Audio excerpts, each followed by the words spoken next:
네, 구약성경 창세기 31장 19절 말씀부터 제가 읽겠습니다. 때에 라반이 양털을 깎으러 갔으므로 라헬은 그 아비의 드라빔을 도적질하고 야곱은 그 거취를 아람 사람 라반에게 고하지 않고 가만히 떠났더라. 그가 그 모든 소유를 이끌고 강을 건너 길앗 산을 향하여 도망한 지 3일 만에 야곱의 도망한 것이 라반에게 들린지라. 라반이 그 형제를 거느리고 7일 길을 쫓아가 길앗 산에서 그에게 미쳤더니 밤에 하나님이 아람 사람 라반에게 현몽하여 가라사대 너는 삼가 야곱에게 선악간 말하지 말라 하셨더라. 라반이 야곱을 쫓아 미치니 야곱이 산에 장막을 쳤는지라. 라반이 그 형제로 더불어 길르앗 산에 장막을 치고 라반이 야곱에게 이르되 내가 내게 알리지 아니하고 가만히 내 딸들을 칼로 잡은 자같이 끌고 갔으니 어찌 같이 하였느냐. 내가 즐거움과 노래와 북과 수금으로 너를 보내겠거늘 어찌하여 내가 나를 속이고 가만히 도망하고 내게 고하지 아니하였으며 나로 내 손자들과 딸들에게 입맞추지 못하게 하였느냐. 내 소위가 실로 어리석도다. 너를 해할 만한 능력이 내 손에 있으나 너의 아버지의 하나님이 어젯밤에 내게 말씀하시기를 너는 삼가 야곱에게 선악간 말하지 말라 하셨느니라. 여기 29절 말씀까지만 읽겠습니다. 지난주에 야곱에 대한 이야기를 좀 하다가 다른 이야기를 너무 많이 하는 바람에 야곱에 대한 이야기를 다 못했다 싶어서 오늘 다시 이 야곱에 대한 이야기를 본문으로 읽게 되었습니다. 먼저 우리가 이 성경 말씀을 통해서 뭘 하나 생각을 해야 되느냐 하면 하나님께서 야곱을 향하여 그린 그림이 있습니다. 나는 야곱을 통해서 이렇게 해서 내 뜻을 이루리라. 이런 그림이 있어요. 근데 야곱도 똑같은 하나님의 그림을 그리면 고생할 일이 한 개도 없는 거예요. 근데 야곱은 나름대로 또 그림을 그렸다는 겁니다. 자기 나름대로의 인생의 그림을 그린 거예요. 그러면 하나님이 야곱을 향하여 그린 야곱의 인생의 그림하고 야곱이 자기를 위하여 자기 인생에 그린 그림이 있는데 이 야곱의 그림은 내가 봤을 때 너무 어리석다. 너무 나부된다. 너무 간사스럽다. 이제 이런 생각이 좀 든다는 겁니다. 다시 말하면 하나님께서 야곱을 향한 그림은 야곱이 엄마 뱃속에 있을 때부터 하나님은 그 그림을 완성하고 계셨어요. 그 엄마 뱃속에서 그린 하나님이 야곱을 향한 그림은 창세기 25장에 잘 나오는데 리브가가 결혼을 했는데 자식을 못 낳았잖아요. 이삭이 40살에 결혼을 했는데 임신을 못하고 있다가 60살에 결혼한 지 20년 만에 리브가가 임신을 했단 말이에요. 근데 임신을 해서 뱃속에서 노는 애를 느껴보니까 한 놈이 아니고 두 놈인 거야. 아, 이게 쌍둥이가 들었구나. 근데 쌍둥이가 들었는데 이 두 쌍둥이가 싸우는 거라. 계속해서 뱃속에서 싸우는 거라. 이게 이제 걱정이 돼가지고 이삭이 하나님 앞에 물었더니 아, 네 뱃속에 두 국민이 네 태중에 있구나. 하나님이 이렇게 말씀하셨단 말입니다. 뱃속에 두 국민이, 두 국가가 들었다는 것이, 다시 말하면 큰 애도 큰 국가를 이룰 것이고 둘째 애도 큰 국가를 이룰 것이다. 큰 민족을 이룰 것이다. 자, 이렇게 이야기를 하시면서 이 족속이 저 족속보다 강하겠고, 그러니까 이제 이 족속과 저 족속이 누군지는 모르겠지만 이 족속이 저 족속보다 강하겠고 하고는 그 뒤에 큰 자는 어린 자를 섬기리라 이렇게 되어 있단 말입니다. 큰 자는 형을 말하는 거고 어린 자는 동생을 말하는데 형이 동생을 섬기리라 이랬단 말입니다. 그러니까 동생이 형보다도 강할 것이다. 형이 동생을 섬길 것이다. 자, 이렇게 하나님이 이삭에게 말씀을 하셨다는 거예요. 리브가에게 이 말씀을 하셨다는 거죠. 그러면 뱃속에서부터 하나님이 야곱에 대한 그림이 있는데 너 형이 너를 섬길 것이다. 자, 그러면 야곱은 가만히 있어도 형이 자기를 섬깁니까? 안 섬깁니까? 섬긴다는 거죠. 이건 하나님의 그림이에요. 근데 야곱은 뱃속에서부터 싸운 거 아니에요. 뱃속에서부터. 싸운 목적, 이유가 뭡니까? 자기가 형이 되려고, 자기가 장자가 되려고. 그래서 야곱이 태어날 때 형의 발꿈치를 잡고 태어났단 말이에요. 형의 발꿈치를 잡고 태어났다는 말의 의미는 형보다 내가 먼저 나갈 거야 하는 어떤 그런 그림이 그려지잖아요. 형보다 내가 먼저 나갈 거야. 자, 그렇게 이제 태어났어요. 그럼 여기서 우리가 뭘 기억해야 되느냐 하면 큰 자가 어린 자를 섬기리라. 형이 동생을 섬기리라. 동생이 형보다 강하겠고 이렇게 하나님은 그림을 그려놨어요. 그러면은 우리가 한번 생각을 해봅시다. 야곱이 팥죽을 끓여가지고 형의 장자의 명분을 안 샀다고 해봐요. 이 성경 말씀을 가정으로 한다는 것이 좀 문제가 될지 모르겠지만 예를 들어서 장자의 명분을 안 샀다고 해봐요. 그러면은 큰 자가 어린 자를 섬기리라 이 계획이 깨집니까? 안 깨진다는 거죠. 그러면 창세기 27장에서 야곱이 아버지의 축복을 에서에게 내려야 할 축복을 야곱이 가로채려고 막 별짓을 다 했잖아요. 막 저주받을 것을 두려워해가면서 형의 축복을 가로챘잖아요. 만약에 형의 축복을 가로채지 않았더라면 그러면 큰 자가 어린 자를 섬기리라 하는 하나님의 그림이 깨집니까? 안 깨진다는 거죠. 그러면 큰 자가 어린 자를 섬기리라 하는 이 큰 그림 앞에서 야곱은 쓸데없이 많은 걱정을 하면서 살더라는 거예요. 자, 여러분들도 알다시피 외갓집으로 바단 아람으로 형 에서의 분노를 피해서 도망을 갔어요.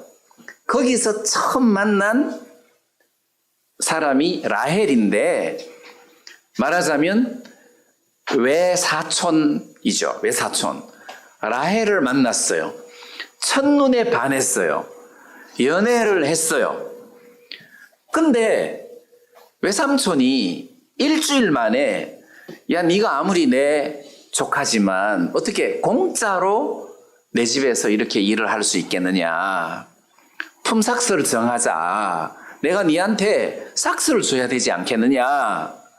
그러니까 야곱이 내가 당신 딸 라헬을 사랑하니 7년을 봉사할 테니 당신 딸을 나에게 주소서 이랬단 말이에요. 아니 이렇게 결혼한 사람이 있습니까? 만약에 그냥 딸은 사랑하면 저절로 따라오는 거예요. 사랑하면 저절로 따라오게 돼 있는데 야곱은 내가 생각할 때 괜히 설쳐가지고 7년을 낭비한 거예요. 괜히 설쳐가지고. 근데 7년 후에 첫날 밤을 가졌는데 아침에 자고 일어나니까 라헬이 아니고 그 언니 레아인 거야. 그러니까 외삼촌한테 따진 거잖아요.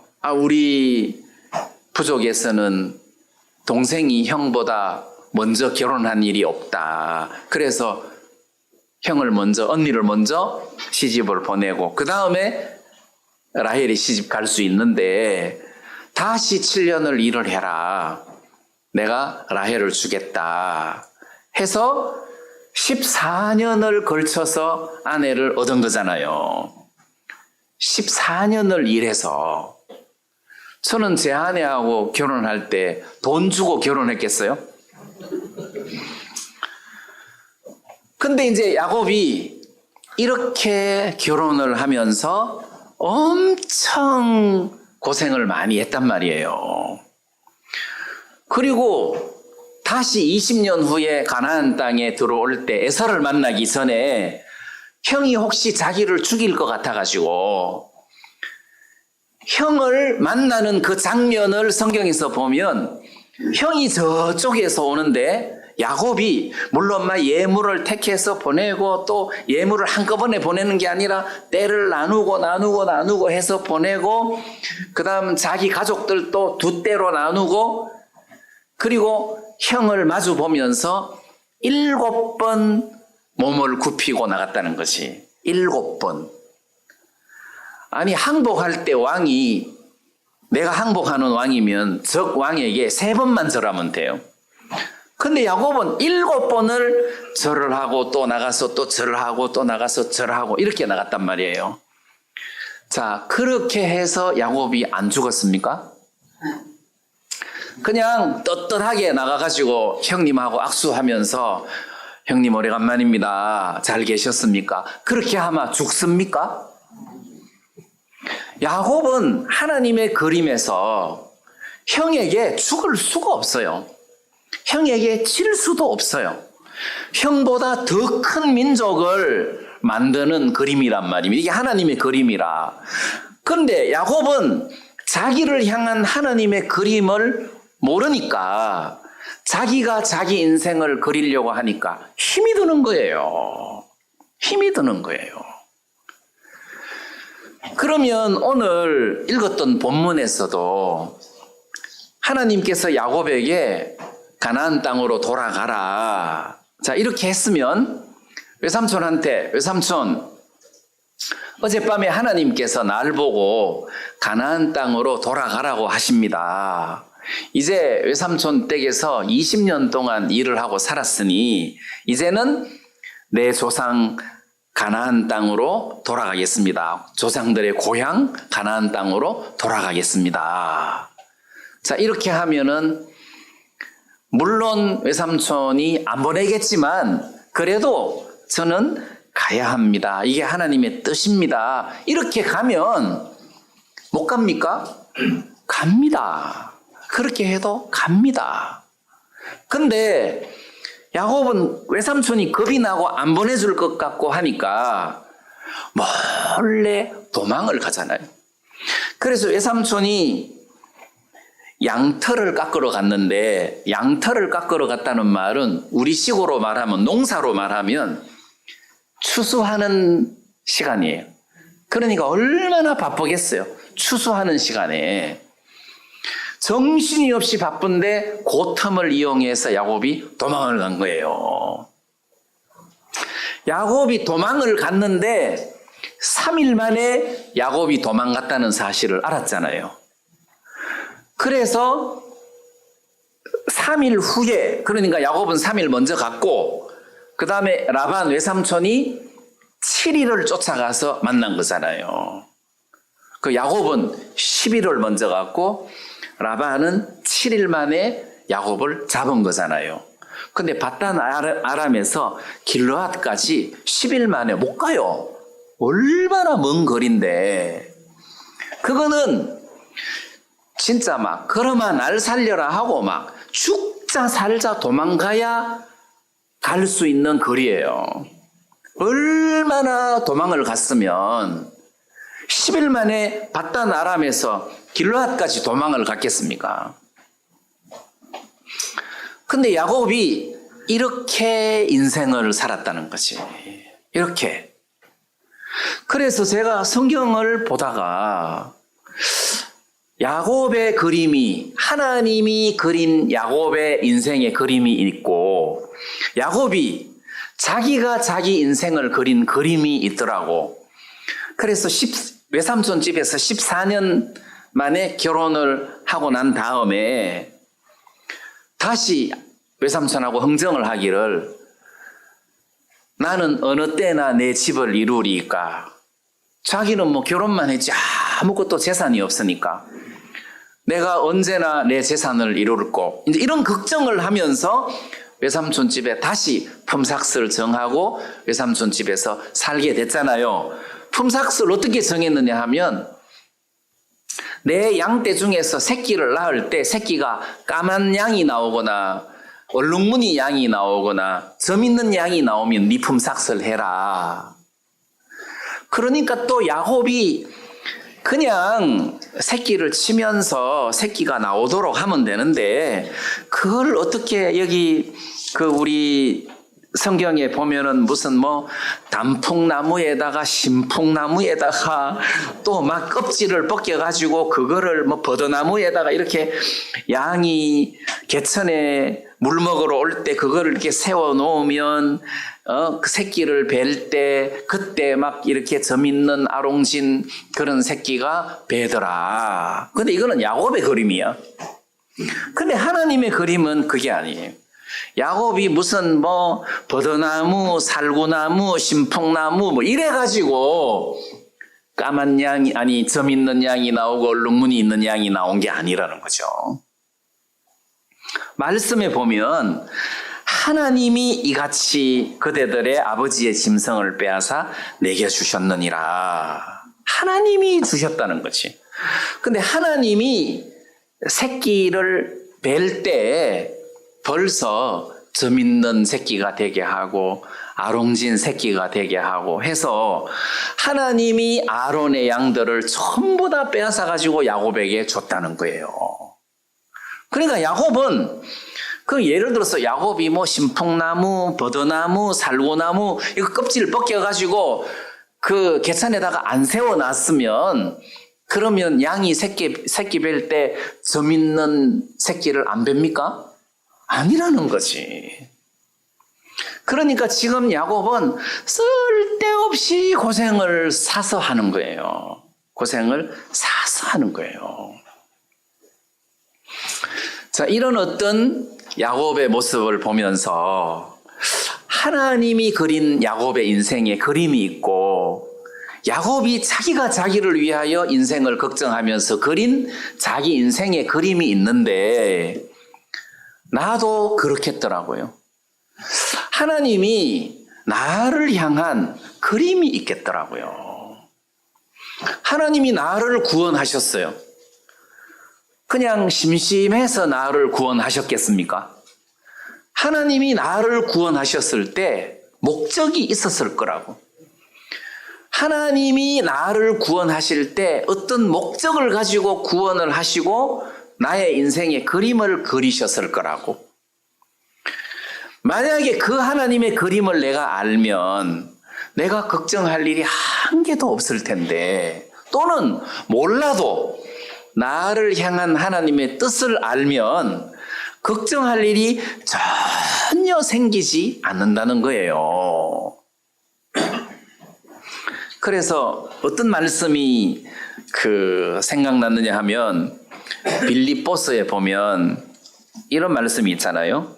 빌립보서 2장 13절 말씀에 너희 안에서 행하시는 이는 하나님이시니 자기의 기쁘신 뜻을 위하여 너희로 소원을 두고 행하게 하시나니, 이렇게 돼 있어요. 이 말씀에 보면 너희 안에서 행하시는 이는 하나님이시니 이렇게 되어 있잖아요. 그러면 이게 나에게 행하신 말씀인데 내 안에서 행하시는, 이게 일한다는 뜻이에요. 내 안에서 일하시는 분은 하나님이시니. 자, 그러면 하나님이 내 안에서 일을 하시는구나. 근데 자기의 기쁘신 뜻을 위하여, 이 말은 나를 향한 하나님의 기쁘신 그림이 있어요. 내가 이놈을 통해서 이렇게 일을 하리라 해서 하나님이 기뻐하시는 뜻이 있었단 말입니다. 그래서 하나님이 자기의 기쁘신 뜻을 따라서 내 속에서 일을 하신다는 거지. 근데 일을 하실 때 어떻게 하시느냐 하면 자기의 기쁘신 뜻을 위하여 너희로 소원을 두고 행하게 하시나니. 이게 너희를 두고 소원을 두고 행하게 하시나니, 이 말씀을 다른 번역으로 보면 자원하여 행하게 하시나니 이렇게 돼 있어요. 이게 무슨 이야기냐 하면 하나님이 내 인생에서 나에게 하실 일이 있는데 하나님이 내 속에서 자원하는 마음을 불러일으켜 주시는 거예요. 다시 말하면 내 마음에서 성경 읽고 싶은 마음을 막 불러일으켜 주시고 성경을 연구하고 싶은 마음을 막 불러일으켜 주시고 또 이런 말씀을 전하고 싶은 마음을 막 불러일으켜 주시고, 그러니까 하나님이 소원을 두고 행하게 하신다. 자원하는 마음, 내 속에서 스스로 원하는 마음, 하나님의 뜻을 행하고 싶어하는 원하는 마음을 하나님이 막 불러일으키셨다는 거예요. 남미에 집회를 갔는데 전에 말씀드렸지만 그 일반 교회 목사가 나를 초대해서 집회를 하기로 했는데 가서 보니까 집회를 하고 있는 거예요. 다른 목사를 초대해가지고. 그래가지고 우리 선교사님이 따졌어요. 아니, 우리한테 초청을 해서 강사를 보내달라고 해갖고 한국에서 강사가 왔는데 아니 어떻게 다른 목사님을 초대해서 강사 집회를 하고 있냐. 안 오는 줄 알았대. 안 오기는 왔는데. 그래가지고 결론이 초청한 그 사람이 30분 하고 내가 30분 하고 이렇게 하기로 됐어요. 그래가지고 첫날 저녁을 그 사람이 30분 설교하고 내려오고 내가 또 후에 30분 가서 말씀 전하고 내려오고 일이 이렇게 된 거예요. 무슨 설교 경연 대회도 아니고. 근데 그날 그 사람 그것도 강사고 나도 강사니까 같이 그 사택에서 잠을 자게 됐어요. 근데 마음에서 내일 아침에 새벽 기도하자. 그 마음이 막 그 사람들은 새벽 기도 안 하거든요. 새벽 기도하는 나라는 한국뿐이에요. 새벽 기도하는 나라가 없어요. 한국만 그래요. 그래서 내가 내일 아침 6시에 새벽도 아니지만 새벽 기도회를 하겠습니다. 다 6시까지 거실로 나오십시오. 내가 이랬어요. 근데 뭐 내가 집회도 아니고 새벽에 기도회 한다는데 뭐 반대할 사람 아무도 없죠. 그렇게 하고 싶은 마음이 막 일어났어요. 근데 진짜 6시에 다 나왔더라고요. 그 강사 목사님도 나오고 나 나오고 그 당시 이제 이용재 선교사님 나오고 또 그 집사님 나오고 그 당회장 목사 나오고 막 해서 내가 당연히 이제 찬송부 사회하면서 찬송 부르고 내가 말씀을 전했어요. 마음에서 백부장 고넬료 사도행전 10장 이야기를 내가 해야 되겠다. 이 마음에서 그래가지고 백부장 고넬료 이야기를 하면서 질문을 했어요. 이 백부장 고넬료가 베드로를 만나서 죄사함을 받고 성령을 받았다. 그전에도 열심히 기도하고 환상도 보고 구제사업도 하고 많이 했다. 그렇지만 죄사함을 받지 못했다. 광사 목사님한테 다이렉트로 목사님은 이 고넬료처럼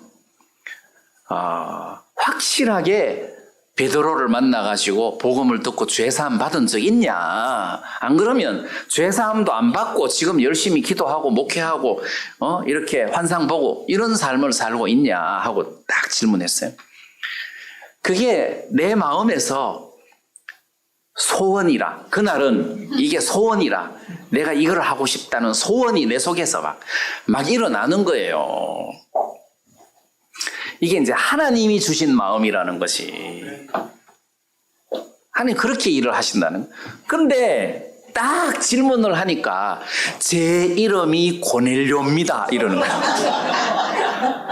얼마나 감사해요. 제 이름이 고넬료입니다. 근데 하나님이 한국에서 베드로를 보내주셨습니다. 이렇게 나오는데 복음이 안 되겠습니까?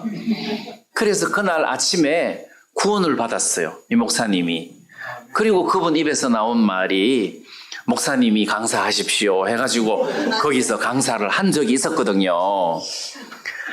그러니까 어떤 평생에 걸쳐서 소원이 일어나는, 사도 바울은 그랬겠지만 한 번씩 하나님이 내 속에서 자원하는 마음으로 소원을 불러일으켜 주시는 거예요. 이게 내 소원이 아니고 하나님의 소원이에요. 소원을 두고 행하게 하신다는 거예요. 말이 강하죠. 내 소원이다. 내일 아침에 새벽 기도해라. 그리고 고넬료 말씀 이거 전해라. 그리고 그 사람한테 복음에 대해서 질문을 한번 해봐라. 막 그런 마음이 막 일어나니까 내가 안 할 수가 없잖아요. 그래서 이 빌립보서 2장 말씀에 그날만이 아니고 하나님이 중요한 때마다 내 속에서 소원을 주어서 행하게 하시더라는 거죠. 물론 그 소원은 하나님의 소원인데 내 마음에 그 소원을 넣어서 내가 내일 새벽에는 새벽 기도하는 것이 소원이다. 내가 내일 새벽 기도하면서 사도행전 10장 고넬료 이야기를 하는 게 내 소원이다. 그리고 마지막에 메시지 끝나고 난 다음에 그 강사 목사님한테 내가 이 질문을 하는 것이 내 소원이다. 그러니까 밤새도록 잠이 오겠습니까? 안 오겠습니까? 설쳤죠. 설쳤죠. 다른 사람은 눈을 비비고 그 새벽 기도에 참석했는지 몰라도 저는 진짜 말짱한 정신으로, 왜냐하면 내 속에 소원이 있으니까. 하나님이 이렇게 일을 하신다는 거예요. 그래서 이 야곱에 대한 이야기를 읽다가 보니까 중요한 고비 때마다 하나님이 소원을 두고 행하게 하시는 거예요. 라반에게 꿈에 나타나서 선악간에 야곱에게 말하지 마라 하고 막 한 방 쾅 놓으니까 라반이 힘이 센데도 꼼짝을 못 하잖아요. 야곱 앞에서 꼼짝을 못 하더라고. 자, 그래서 하나님이 나나 여러분들에게 여러분들의 인생에 그린 그림이 있다는 거죠. 그러면 이제 이 이야기를 인생을 다 살고 뒤를 돌아보면 그때 내가 너무 쓸데없이 걱정을 많이 했구나. 안 해도 될 걱정을 내가 그렇게 했구나. 이런 생각, 이런 결론을 내릴 수 있게 된다는 거죠. 인도에서 선교할 때 구원받는 역사가 일어나야 되는데 구원받는 역사가 안 일어나니까 마음에 목이 마르잖아요.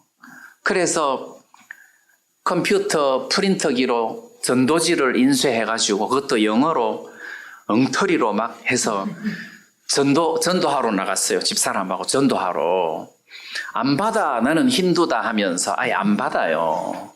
그러니까 힘이 빠지잖아요. 90%가 힌두니까. 그래서 어떤 신사가 오길래 아이고 또 저도 안 받겠지 해서 그냥 갔어. 집사람이 왜 전도 안 하냐. 니는 왜 안 하냐. 그래가지고 전도하다가 말고 대판 싸운 거예요. 거기서. 안 싸워도 되는 싸움을 거기서 한 거예요. 그래서 둘이 전도하다가 말고 바닷가에 그 무너진 쓰나미로 무너진 담벼락 그 손바닥만한 그림자에 붙어가지고 오후 내내 해질 때까지 그 인도양 바닥만 쳐다보고 있었거든요. 둘이 무슨 말을 했겠습니까? 싸웠는데 둘이 그 바다만 쳐다보면서 멍 때리고 있다가 해가 졌어. 집에 가야 되잖아요. 어둑어둑 할 때 집에 들어오는데 그때 내 마음에서 떠오르는 구약 찬송. 해는 져서 어두운데 찾아오는 사람 없고 그렇게 산 때도 있었단 말이에요.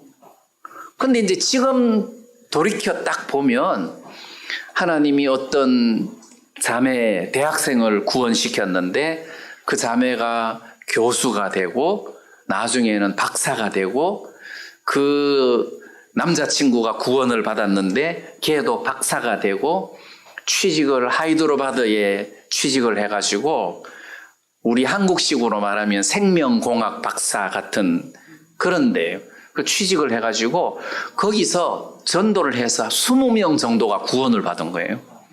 그래갖고 하이드로바드에 교회가 세워졌잖아요.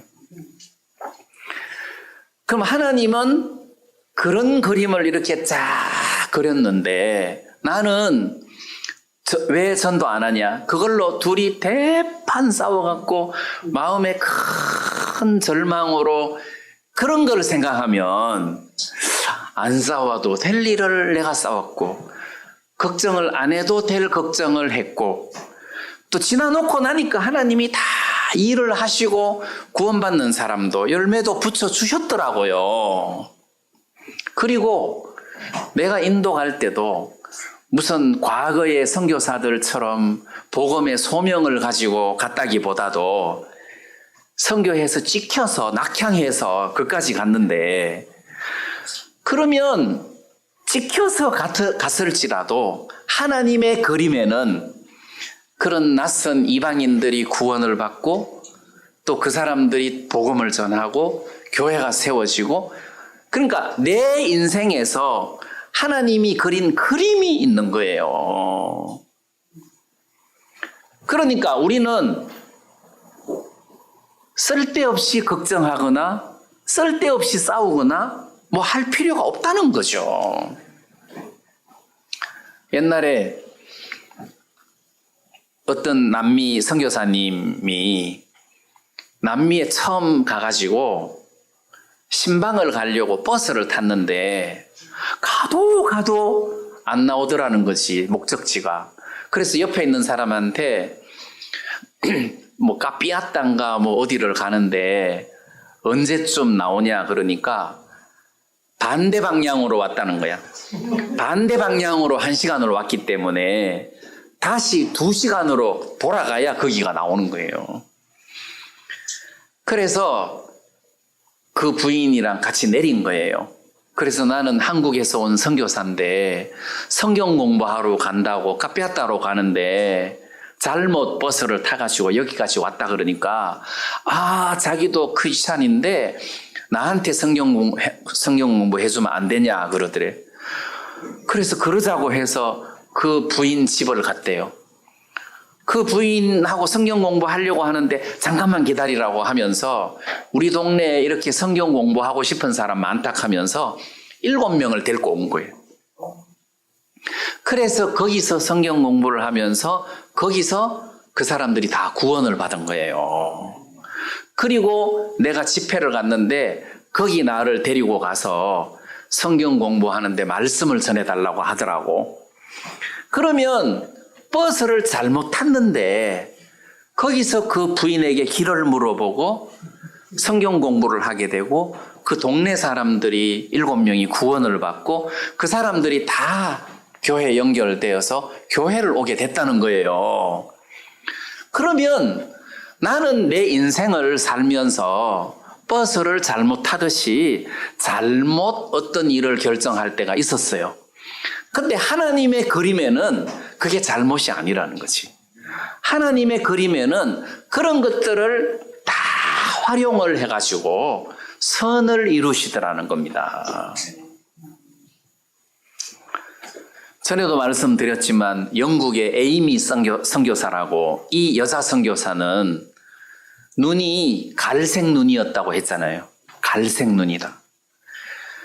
그래가지고 이 사람은 나중에 허더슨 테일러 신앙 영향을 받아가지고 선교사가 되기로 결심을 했는데 일본의 선교사로 왔어요.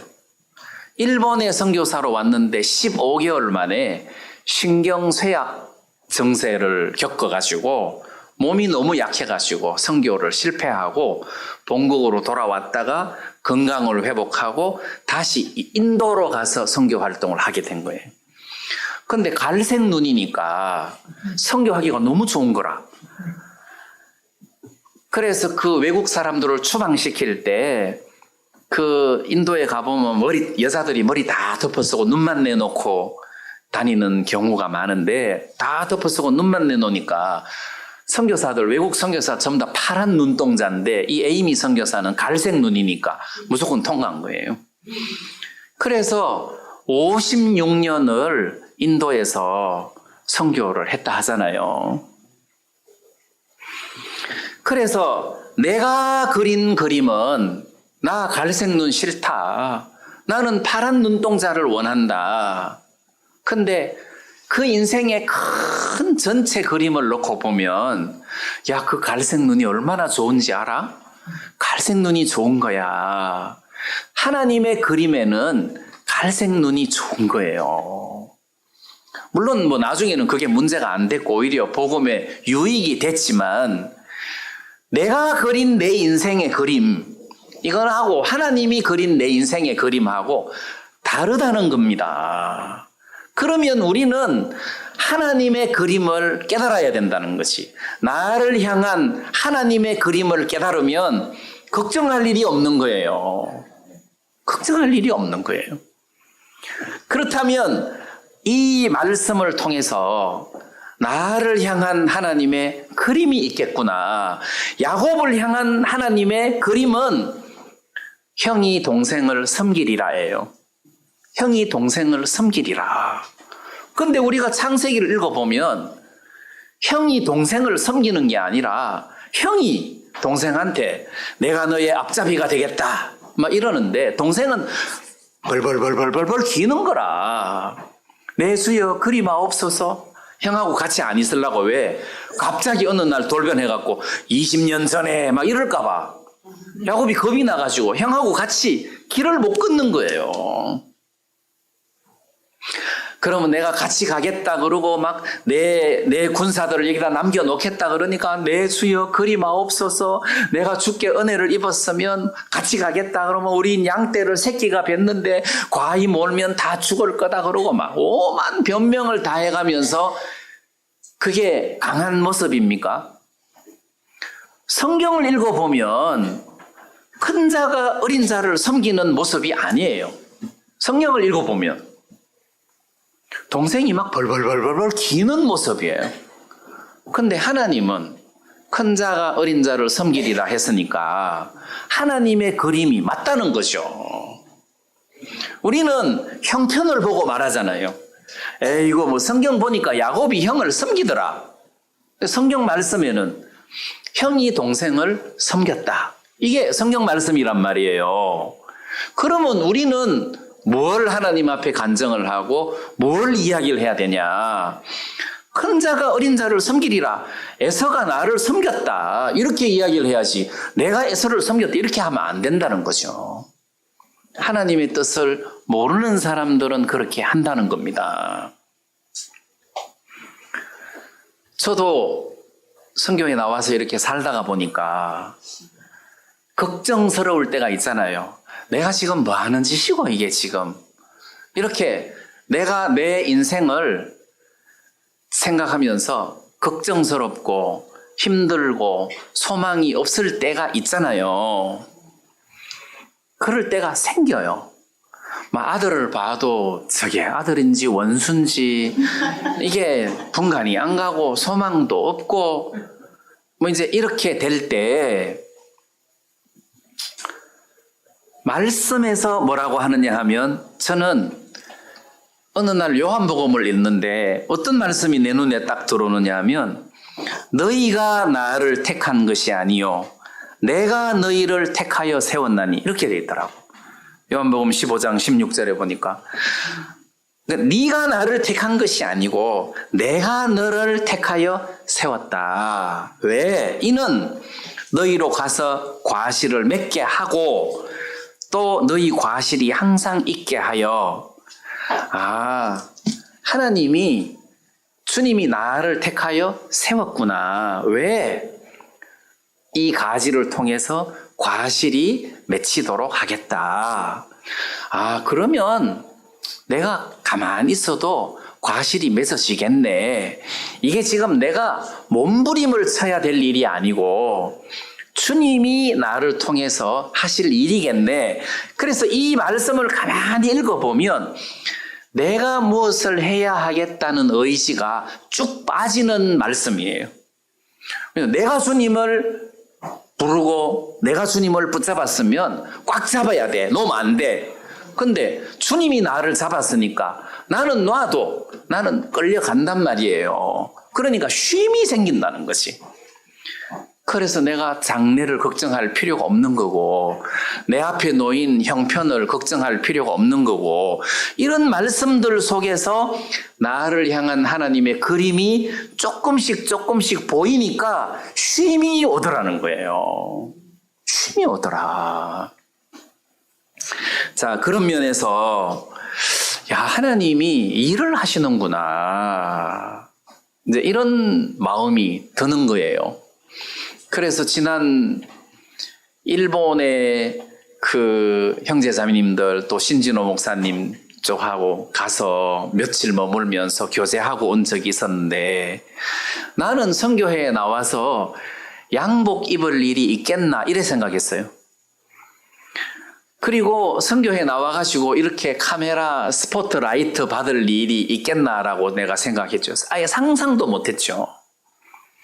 근데 일본 갈 일도 생기고 미국 갈 일도 생기고 그러니까 내가 생각하지 못했던 일들이 내 인생에서 생기는 것을 보면 여러분들을 향한 하나님의 그림이 있겠습니까? 없겠습니까? 있어요. 있습니다. 그런 그림을 딱 이렇게 말씀을 통해서 엿보고 나면 마음에서 쉼이 온다는 거죠. 쉼이 안 오는 사람은 하나님께서 설치는 게 네 취미인가 보다 계속 설쳐라. 하나님이 그렇게 하시기로 내버려 둔다는 거죠. 내버려 둔다는 거죠. 그럴지라도 하나님은 당신의 그림을 그린 그림대로 야곱을 끌어가는 거 아니에요. 자, 그런 모습들을 이렇게 생각해 볼 때 참 하나님이 야곱을 향한 어떤 그런 그림이 있는데 야곱이 그거를 모르니까 막 도망가고 그리고 막 7번 형 앞에 막 절하고 그리고 막 형의 축복을 막 빼앗으려고 막 몸부림치고 하는 그런 것들이 이게 다 어떤 인간에게서 나온 것들이다. 그래서 전체적인 그림으로 놓고 보면 창세기 27장 축복 빼앗는 것도 의미가 없어요. 근데 27장만 딱 오리면 리브가의 엄마 이야기를 그대로 순종해서 뭐 복받는 이야기로 영해를 할 수 있을지 모르겠지만 전체적인 그림을 놓고 보면 다 필요 없어요. 하나님의 뜻과 그림이 다 완성되고 중요한 것이더란 말입니다. 자, 그런 면에서 이제 제 마음에 하나님이 야곱을 향한 이런 어떤 그림이 참 은혜스럽다 이런 생각이 제 마음에 들어서 하나님 앞에 너무 감사하다는 생각이 들었습니다. 그 다음에 이제 그 라헬과 레아도 그래요.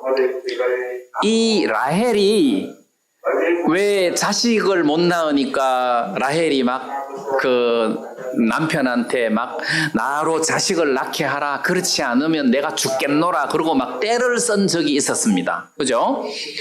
라헬이 떼를 쓴 적이 있었는데, 그러면 남편 붙잡고 막 나로 자식을 낳게 하라, 그렇지 않으면 내가 죽겠노라 할 때에 그럼 라헬이 그렇게 하면 자식을 낳을 수 있냐? 아니잖아요. 라헬이 그렇게 한다고 자식 안 낳잖아요. 그리고 자식을 못 낳으니까 자기 여종을 야곱에게 첩으로 주어서 자식을 낳게 하는데, 이름 짓는 것도 보면 그래가지고 첩을 통해서 자식을 낳았는데 억울함을 푸셨다. 아들 이름을 억울함을 푸셨다 이렇게 짓고, 그 다음에 또 하나 더 놓으니까 이제 형님하고 경쟁해도 되겠다 해서 경쟁함 이렇게 이름 짓고, 그 다음에 그 언니의 아들 르우벤이 덜해서 합한채를 어떻게 얻어갖고 왔는데, 라헬이 그 합한채 놔줘 해가지고 그런 걸 먹으면 뭐 좀 이렇게 뭐 임신이 잘 되고 뭐 그런 게 있는 모양인데, 그런 식으로 해서 라헬이 막 자식을 낳아보려고 애를 쓰는데 안 되잖아요. 근데 어느 날 하나님이 라헬에 대해서 생각을 하셨단 말이에요. 라헬을 생각하시더라. 그러니까 결국 문제는 하나님이 창세기 30장 22절에 보면 하나님이 라헬을 생각하신지라 하나님이 그를 들으시고 그 태를 여신 고로. 그 하나님이 라헬을 생각하니까 태를 여셔서 아들을 주셨는데 요셉이라고 이름을 지었어요. 하나님 하나 더 주십시오, 감사합니다가 아니고 하나 더 주십시오 해서 요셉이라고 이름을 지은 거잖아요. 그런데 하나님의 그림에서는, 라헬을 향한 하나님의 그림에서는 요셉도 있고 베냐민도 있는데, 요셉이 11번째 아들이지만 요셉을 통해서 가나안 땅에 기근이 들었을 때 애굽의 총리가 되고 그 기근에서 가족들을 다 건지고, 그리고 또 하나님 뜻대로 애굽의 모든 가족들이 가나안의 모든 가족들이 애굽으로 이사를 가는 일이 생기고, 그래서 하나님의 그림대로 400년 동안 그 이집트 사람을 섬기는 일이 생겼는데, 그러니까 하나님은 하나님의 그림대로 다 그려지더란 말이에요. 근데 라헬은 이렇게 막 아들 하나 얻으려고 막 이렇게 형 레아 언니하고 막 경쟁하려고 막 이렇게 하는데, 요셉이 11번째 아들이지만 역대상 5장 1절에 보면 르우벤은 장자라도 그 아비의 침상을 더럽게 하였으므로 장자의 명분이 이스라엘의 아들 요셉 자손에게 돌아갔으니. 그러니까 요셉이 장자가 됐다는 거죠. 우리는 유다에게서 예수님이 나왔잖아요. 근데 2절에는 유다는 형제보다 뛰어나고 주권자가 유다로 말미암아 났을지라도 장자의 명분은 요셉에게 있느니라. 그러니까 라헬이 일을 적게 한 게 아니에요. 라헬을 통해서 요셉이 낳는데, 요셉에게 두 아들 므낫세 에브라임이 나와서 결국 이스라엘의 12지파 중에 2지파를 차지하게 됐잖아요. 라헬이 적은 일을 한 사람이 아니에요. 그건 하나님이 라헬을 생각하시니까 일이 쫙 풀려버리더란 말입니다. 그럼 반대로 레아, 그 언니 레아를 한번 봐요. 레아는 야곱이 와서 여동생 라헬을 사랑하고 자기는 눈을 안 주잖아요. 눈길을 안 주잖아요. 내가 생각할 때 아무래도 좀 못생긴 것 같아. 그러니까 눈길을 안 주지. 못생겼어. 근데 이 레아는 그냥 뭐 레아가 불평하는 모습은 전혀 없어요. 레아가 불평하는 모습은 없어요. 근데 결혼을 했어요. 결혼을 했는데 야곱이 라헬만 찾아가잖아요. 라헬하고만 잠을 자잖아요. 근데 하나님께서 창세기 29장 31절에 보면 여호와께서 레아에게 총이 없음을 보시고, 이 총이 없다는 말이 이제 한국말로는 되게 어려운데 영어로는 hate예요. hate. 싫어한다는 뜻이에요. 그럼 이제 이 싫어한다는 말은 이게 이제 피동으로 레아 was hated. 그러니까 싫어버림을 당했다는 거지. 그걸 다시 말하면 미워했다는 거죠. 주위 사람들이 레아를 미워하는 거야. 레아를 미워하더라. 싫어버림을 당했다. 하나님이 레아가 싫어버림을 당한 것을 보시고, 그거를 보시고 레아에게 태를 여셔서 자식을 주신 거예요. 거기서 르우벤, 시몬, 레위, 유다 이런 아들들이 태어났단 말입니다. 그러면 레아는 하나님 왜 나를 이렇게 못생기게 만들었습니까? 왜 나로 하여금 사람들이 나를 보면 다 싫어합니까? 총이 없게 만들었습니까? 이렇게 원망하거나 불평하지 않더라는 거지. 레아는 그런 일이 없었어요. 그리고 시집 갈 때도 남편이 자기를 사랑해서 시집 간 게 아니고 어떻게 꼼수로 갔잖아요. 꼼수로. 아버지가 떠밀어 넣어가지고 꼼수로 시집을 갔는데 뭐 그러기나 말기나 레아는 그런 부분에 대해서 전혀 문제가 안 됐던 것 같더라고.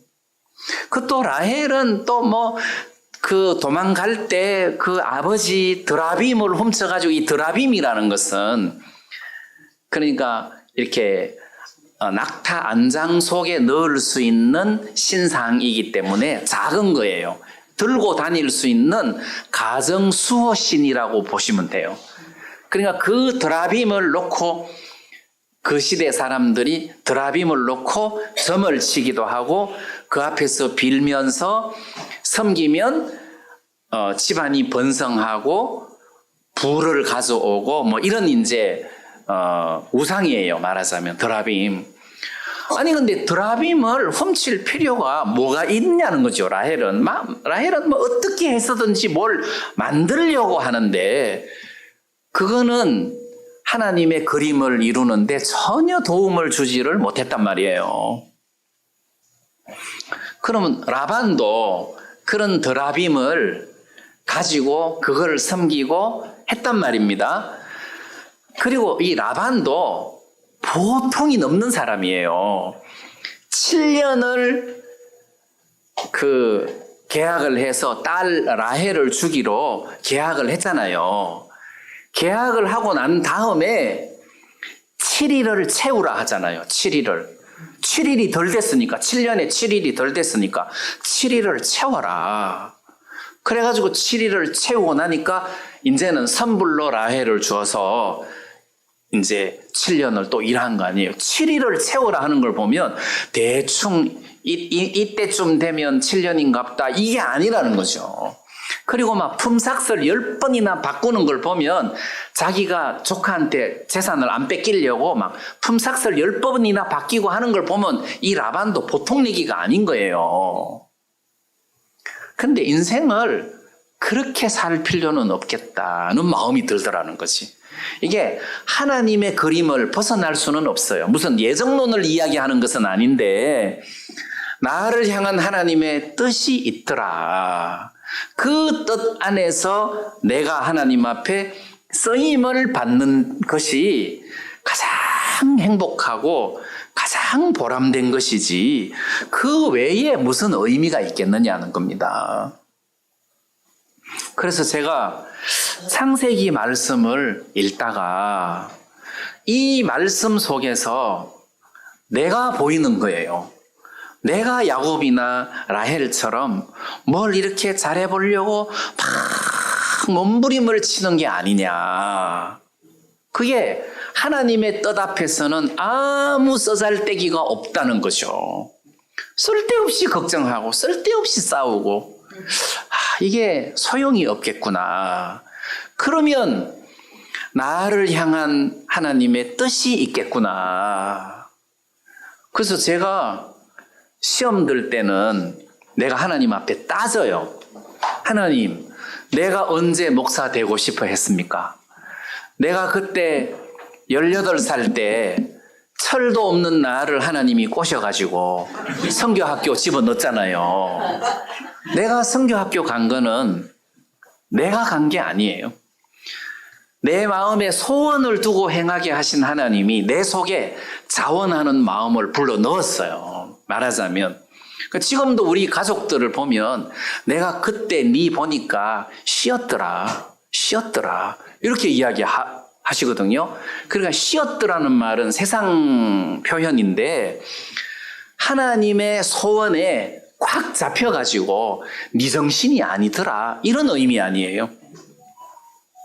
하나님이 내게 그런 자원하는 마음을 불러일으켜갖고 그 철없는 어린 아이를 꼬셔가지고 나를 목회 길로 집어넣었으니 이제는 당신이 책임지세요. 내가 언제 목사 되고 싶어 했습니까? 내가 이렇게 하나님 앞에 따지고 불평할 때가 있거든요. 그리고 선교회를 나온 것이 뭐 여기가 싫어서 나오고 좋아서 나오고 그런 것보다도 하나님이 그런 자원하는 마음을 불러일으켜 주어서 나와서 하나님의 그림을 그리라고 하나님이 소원을 두고 행하게 하신 것이지 무슨 뭐 내가 나오고 싶어서 나오고 더 가고 싶어서 더 가고 하는 그런 일이 아니더라는 거죠. 그래서 내가 나오고 싶다고 나오고 더 가고 싶다고 더 가고 죽고 싶다고 죽고 살고 싶다고 살고 이런 게 아니더라는 거지. 나는 죽고 싶은데 안 죽는 거야. 그러면 어떡하겠어요? 내 마음대로 죽을 수 있습니까? 안 되잖아요. 나는 멀쩡하게 건강하게 살고 싶은데 하나님이 나를 병들게 하면 그것도 대책이 없어요. 길이 없어요. 하나님의 그림에 내 인생을 맡길 수밖에 없더라는 거지. 그래서 저는 성경을 읽을 때 이 성경 말씀 중에 예를 들어 갖고 떡과 포도주를 가지고 이제 주님께서 이 떡은 내 몸이다. 이 포도주는 내 피다. 하고 예수님 말씀하실 때 사람들은 떡이 아니고 빵이다. 그게 무슨 이스라엘 사람들이 빵 먹지 무슨 떡을 먹냐. 포도주가 아니다. 포도즙이다. 영어로는 와인인데 와인을 한국말로 번역하면 포도주로 번역할 수도 있고 포도즙으로도 번역할 수 있는데 성경에서는 포도주가 아니고 포도즙이다. 물론 그것도 중요하지만 그것보다도 그 의미 자체가 중요하다는 거죠. 그럼 나는 이 창세기를 읽을 때 야곱을 읽을 때 하나님이 야곱을 향한 그림이 있었구나. 큰 자가 어린 자를 섬기리라는 단순한 그림인데 그 그림이 야곱 속에 있었다면 큰 자가 어린 자를 섬기리라 그 한 말씀이 야곱 마음속에 딱 살아 있었다면 야곱이 쓸데없이 걱정을 안 한다는 거죠. 그렇겠구나. 나도 하나님의 말씀이 내 속에 콱 박혀 있으면 내 인생에서 내가 걱정할 일이 없겠구나 이런 생각이 들더란 말입니다. 그래서 이 창세기 말씀에 야곱의 모습 이 내 모습으로 이렇게 비추어지면서 내 모습뿐만 아니라 여러분들 모습도 마찬가지겠구나. 하나님이 여러분들 한 사람 한 사람을 향하여 소원을 두고 행하게 하시나니 했으니까 하나님이 일을 하시겠구나. 이 마음이 들었어요. 그래서 제 마음에 참 감사하다는 생각이 들었고 하나님이 우리 형제 자매들을 통해서 나를 통해서 소원을 두고 일을 하시겠구나. 하나님이 이런 마음을 불러일으켜 주시겠구나. 이런 생각을 하니까 너무 마음이 편안하고 감사한 거예요. 여러분들이 이런 하나님의 뜻과 마음을 좀 기억하시고 내게도 이런 뜻을 가지고 일을 하시겠구나. 이렇게 소망을 가지시고 살았으면 좋겠습니다. 네, 말씀을 마치겠습니다.